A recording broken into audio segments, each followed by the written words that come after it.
नमस्कार दोस्तों, बकवास फिज़िक्स के यूट्यूब चैनल पर मैं फिज़िक्स वाला विमल एक बार फिर आपका स्वागत कर रहा हूं। इस बार मैं 3 चैप्टर का कॉम्बिनेशन आपको बताने आया हूं, जिसमें एक नाम है मैग्नेटिक मटेरियल, एक नाम है इलेक्ट्रोमैग्नेटिक इंडक्शन और एक नाम है एसी सर्किट। ये 3 चैप्टर का कॉम्बो वीडियो मैं इसलिए दे रहा हूं ताकि इन 3 चैप्टर के अंदर इतनी आसानी से बातें रखी गई है और इतनी आसानी से इनकी लिंक बनी हुई है कि अगर एक चैप्टर पढ़ते हैं तो दूसरा ध्यान में आता है, दूसरा पढ़ते हैं तीसरा ध्यान में आता है। तो इनके क्वेश्चंस अलग अलग करने के बजाय मुझे लगा एक साथ एक जगह पर देना चाहिए। तो पहले बात करना चाहूँगा चैप्टर नंबर 11 की मैग्नेटिक मटेरियल के इम्पॉर्टेंट क्वेश्चंस की फिजिक्स के पेपर के लिए। इसके अंदर चैप्टर में ओरिजिन ऑफ मैग्नेटिज्म से जुड़ा हुआ प्रश्न बहुत बेहतरीन बनता है, जिसमें प्रॉपर्टीज मैग्नेटिज्म से रिलेटेड जाती है। डायमैग्नेटिज्म, पैरामैग्नेटिज्म, फेरोमैग्नेटिज्म, 3 मटेरियल्स को लेकर, डायमैग्नेटिक, पैरामैग्नेटिक और फेरोमैग्नेटिक मटेरियल को लेकर। प्रॉपर्टीज पे ही शॉर्ट नोट्स बन जाती है, प्रॉपर्टीज पे ही distinguish between dia para, dia ferro, para ferro, समझ गए ना आप। तो ये डिस्टिंग्विश बन जाते हैं और कई बार ये पॉसिबिलिटी बनी है, तो मैं इस बार ये पॉसिबिलिटी दे रहा हूँ कि तीनों में से किसी ना किसी के एक पेयर का डिस्टिंग्विश आ सकता है, या शॉर्ट नोट्स आ सकती है, या फिर प्रॉपर्टीज आ सकती है। दूसरा क्वेश्चन बनता है, बहुत ही लाजवाब क्वेश्चन है, हिस्टेरेसिस लॉसेस के ऊपर डायग्राम के माध्यम से, ग्राफिकल रिप्रेजेंटेशन के माध्यम से, जो कि परमानेंट मैग्नेटाइजेशन की प्रॉपर्टी, फेरोमैग्नेटिक मटेरियल की प्रॉपर्टी को शो करते हुए बताता है। उसके साथ ही एक महत्वपूर्ण क्वेश्चन है मैग्नेटिक डायपोल मोमेंट का। 2 मार्क का डेरिवेशन है, छोटा सा, लेकिन वो 2 मार्क का मैग्नेटिक डायपोल मोमेंट का डेरिवेशन जबरदस्त है। मैग्नेटिक डायपोल मोमेंट का आना due to the current carrying loop, current carrying coil behaves like a magnetic dipole. बड़ा प्यारा 2 मार्क का डेरिवेशन इंपॉर्टेंट है। इसमें एमसीक्यूज में भी उससे क्वेश्चन जुड़ा हुआ बन सकता है कि डाई पैरा फेरो के मटेरियल्स पहचानो कौन से, क्योंकि एक बार पेपर में आ चुका है। टेक्स्ट बुक के अंदर नाम दिया हुआ था बारीक में वाटर, और वो काय में आता है, उसका नाम वहाँ मेंशन किया गया था, क्योंकि ये चीज़ ज़रूरी है कि अगर कोई चैप्टर के अंदर बारीक बात है तो वो भी हमसे छूटनी नहीं चाहिए। एक और एक प्रश्न है जो बड़ा कीमती है, वो है मैग्नेटिक इंटेंसिटी H और मैग्नेटाइजेशन M सफिक्स Z के बीच का रिश्ता। वो एक डेरिवेशन है, बड़ा ही कीमती है, और उसी पर बेस्ड न्यूमेरिकल्स भी है, जो मैग्नेटिक ससेप्टिबिलिटी से रिलेटेड है, परमेबिलिटी से रिलेटेड है। बहुत प्यारे न्यूमेरिकल्स है, और एक एक मार्क के एमसीक्यूज जिसमें मैग्नेटिक ससेप्टिबिलिटी और मैग्नेटिक ससेप्टिबिलिटी और परमेबिलिटी वाला रिलेशन बनता है। एक एक मार्क के एमसीक्यूज न्यूमेरिकल्स बहुत अच्छे परफेक्ट सेट होते हैं। 3 मार्क का भी आ सकता है ससेप्टिबिलिटी को लेकर। तो ये मैग्नेटिक मटेरियल के इंपॉर्टेंस मतलब क्वेश्चंस थे। उसके बाद नेक्स्ट चैप्टर आता है 12th, मैग्नेटिक मटेरियल का ही कनेक्शन वाला chapter, electromagnetic induction. Electromagnetic induction की शुरुआत ही बड़ी बेहतरीन है। इलेक्ट्रोमैग्नेटिक इंडक्शन का फिनोमेना क्या है ये पता होना चाहिए, क्योंकि सबको पता है जब भी करंट फ्लो होता है तो मैग्नेटिक फील्ड डेवलप होती है, लेकिन मैग्नेटिक फील्ड जब चेंजिंग कहीं कॉइल के साथ लिंक करती है, मैग्नेटिक फ्लक्स कहीं लिंक करता है, तो ईएमएफ इंड्यूस होता है, उसी को इलेक्ट्रोमैग्नेटिक इंडक्शन कहते हैं। ये बेसिक बात है, और उस बेसिक बात से जुड़ा हुआ फैराडेज लॉ, बेसिक बात से जुड़ा हुआ लेंजेस लॉ, उसका डेरिवेशन बहुत इंपॉर्टेंट है। लेंजेस लॉ का स्टेटमेंट बहुत कीमती है। लेंजेस लॉ के स्टेटमेंट के बेसिस पर E = -dφ/dt proof, theoretical proof बहुत कीमती है, पेपर में आता है।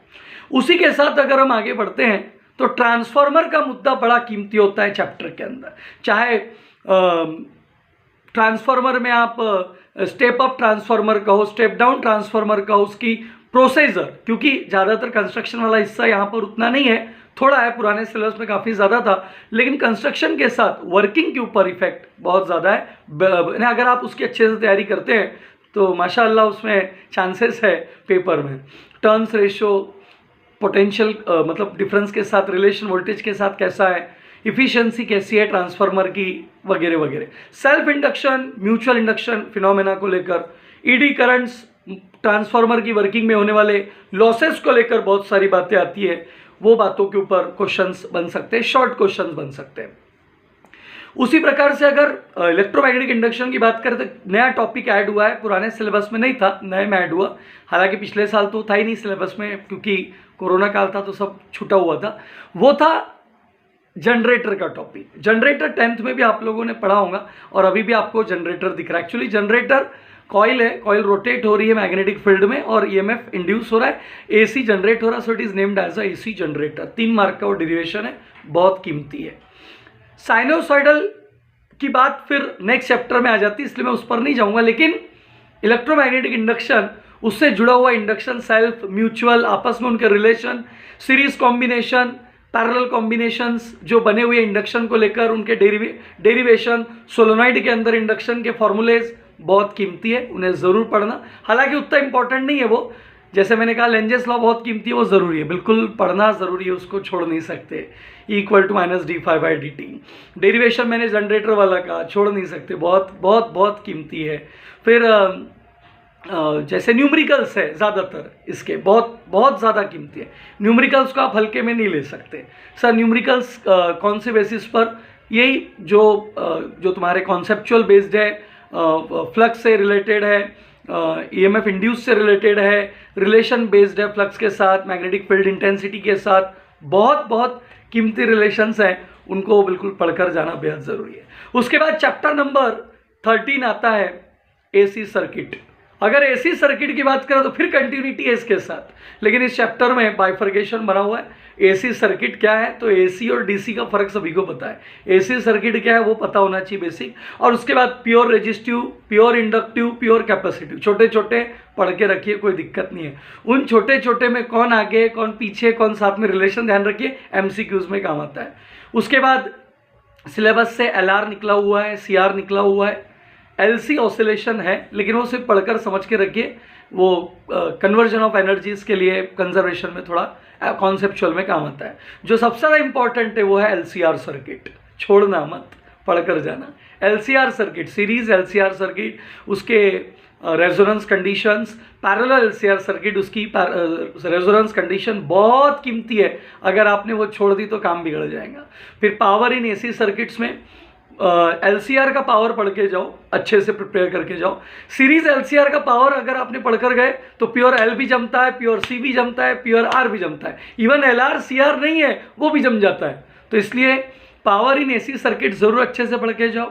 साथ में सीरीज एलसीआर सर्किट पढ़ो, रेजोनेंस कंडीशन पढ़ो, पैरेलल पढ़ो, रेजोनेंस कंडीशन पढ़ो, फ्रीक्वेंसी, रेजोनेंट फ्रीक्वेंसी के ऊपर बेस्ड न्यूमेरिकल पढ़ो।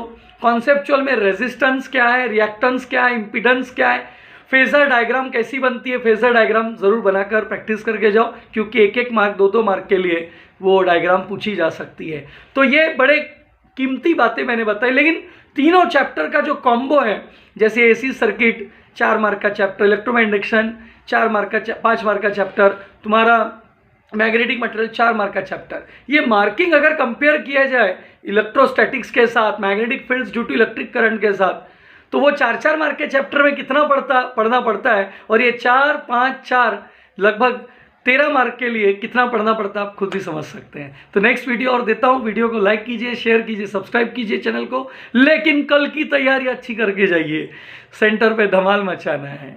बकवास फिजिक्स।